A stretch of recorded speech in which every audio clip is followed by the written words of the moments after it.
नमस्कार। कोरोना महामारी की दूसरी लहर के उपरांत ब्लैक फंगस रोग एक महामारी का रूप लेता जा रहा है। पहले तो हम ये जानते हैं कि ब्लैक फंगस क्या होता है। ब्लैक फंगस एक तरीके से फफूंदी है जो प्राय गन्ने के खेतों में देखी जा सकती है, अपने फ्रिज के बाहर की लेयर में देखी जा सकती है, डिब्बाबंद चीज़ों में देखी जा सकती है, ब्रेड पे देखी जा सकती है। यानी सड़ी हुई चीज़, बासी भोजन के ज़्यादा दिन तक रहने पर वो फंगस का रूप ले लेती है। सीधा सीधा साफ सफाई का विशेष ध्यान नहीं रखने वाली स्थिति में फंगस पैदा होती है और ये फंगस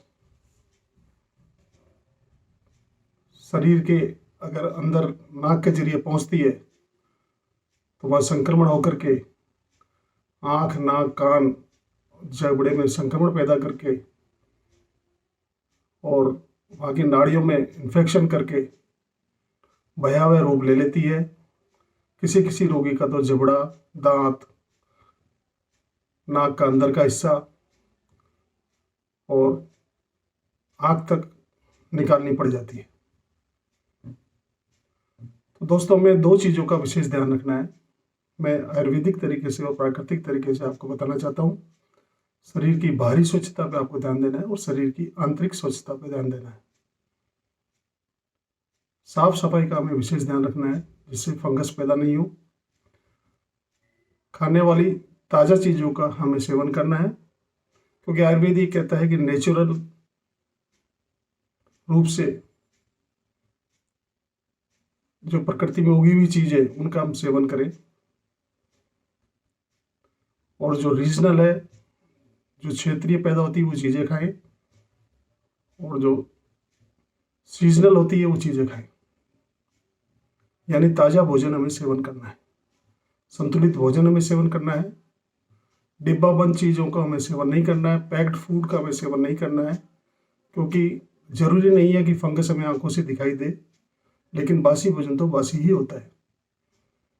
तो कोरोना संक्रमण के पश्चात रोगी को जो ब्लैक फंगस रोग हो रहा है उससे बचाव के तौर तरीके में साफ सफाई का, शरीर की स्वच्छता का आपको ध्यान रखना है। आप फिटकरी के पानी से स्नान कर सकते हैं, शरीर पर हल्दी और ग्वारपाठे का आप लेप कर सकते हैं। अगर रेसेज आपको है, खुजली है शरीर में, त्वचा के ऊपर, तो आप नारियल के तेल का प्रयोग कर सकते हैं। नाक में आपको कफ जमा हुआ महसूस हो रहा है तो अणु तेल का आप प्रयोग कर सकते हैं। तुलसी के रस की 5-5 बूंद सुबह शाम आपको नाक के अंदर डालनी है। हल्दी और घी मिलाकर भी नाक के अंदर आप लगा सकते हैं, क्योंकि संक्रमण नाक के जरिए ही ये आँख तक फैलता है और ब्लैक फंगस का रूप ले लेता है। खाने पीने की चीज़ों में एंटीऑक्सीडेंट चीज़ों का हमें सेवन करना चाहिए, एंटी फंगल चीज़ों का हमें सेवन करना चाहिए। जैसे प्याज है, उसमें B6, B12 और एंटी फंगल गुण होते हैं। एंटीऑक्सीडेंट ये होता है, प्याज के रस के अंदर वो चीज़ मौजूद है जो आपके पेट के अंदर कोई गलत भोजन चला गया है तो उसको, फंगस के संक्रमण को रोकने में वह समर्थ है। तो प्याज का, आप ताज़े प्याज का सेवन आपको करना है। लहसुन का आपको सेवन करना है। आप गिलोय का आपको सेवन करना है। जो एंटीऑक्सीडेंट जिनमें गुण है, जैसे आंवला है, उसका सेवन करना है। विटामिन सी में आप संतरा का सेवन करना है। नींबू का आप सेवन कर लें। ताज़ी चीज़ों का सेवन करें। गाय के दूध को भी एक बार उबालने के बाद आपको हल्दी डाल करके उसका प्रयोग करना है। घर में बनी हुई चीज़, कढ़ी या दाल में 2 चम्मच गाय का घी अगर आप लेते हैं तो आपके पेट के अंदर कोई भी संक्रमण है किसी भी प्रकार का, वो आपका ठीक होगा, आपको तंदुरुस्ती प्रदान करेगा। दोस्तों, ब्लैक फंगस रोग से बचाव के लिए आंतरिक और बाह्य स्वच्छता पे हमें विशेष ध्यान रखना होगा और कोशिश करें कि नाक के अंदर संक्रमण न हो पाए। उसके लिए नश्य के रूप में जो मैंने आपको अणु तेल बताया है उसकी 3-3 बूंद आपको सुबह शाम डालनी है। अजवाइन की पोटली का आप सेक कर सकते हैं नाक के बाहरी हिस्से पे, गले पे, छाती पे, पेट पे। इसी प्रकार आप गंधक युक्त चीज़ें जिसमें गंधक की मात्रा ज़्यादा हो उन चीज़ों को खाने में प्रयोग में लें। पोटेशियम वाली चीज़ें खाने के प्रयोग में लें। विटामिन सी और जिंक आप खाने के प्रयोग में लें।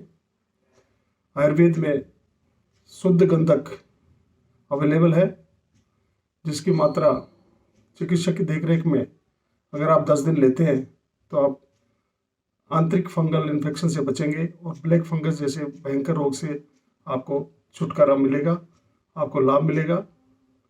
और इस महामारी से बचाव के लिए साफ सफाई अहम मुद्दा है जो हमें जो अपनी शारीरिक स्वच्छता को ध्यान रखते हुए, आंतरिक स्वच्छता को ध्यान रखते हुए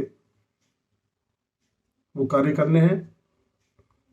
और हमेशा ध्यान रखें कि शरीर की रोग प्रतिरोधक शक्ति अगर आपकी बहुत बढ़िया है तो किसी प्रकार का आपको रोग नहीं होगा। मीठे पदार्थों को खाने से बचें, बासी भोजन खाने से बचें, बहुत ज़्यादा मीठा खाने में नहीं लें। चाय, कॉफ़ी, तंबाकू, सिगरेट, जर्दा इनका सेवन बिल्कुल न करें। ताज़ी हवा का आप सेवन करें। योग प्राणायाम द्वारा नाक से श्वास पूरा खींचें, पूरा छोड़ें। ऑक्सीजन लेवल को मेंटेन करने के लिए पीपल के 2 पत्ते आपको घी में सेक करके गुलकंद डाल के आप सेवन करते हैं तो आपके ऑक्सीजन का स्तर सुधरता है, ऑक्सीजन का लेवल कमज़ोर नहीं हो पाएगा। धन्यवाद साथियों, नमस्कार।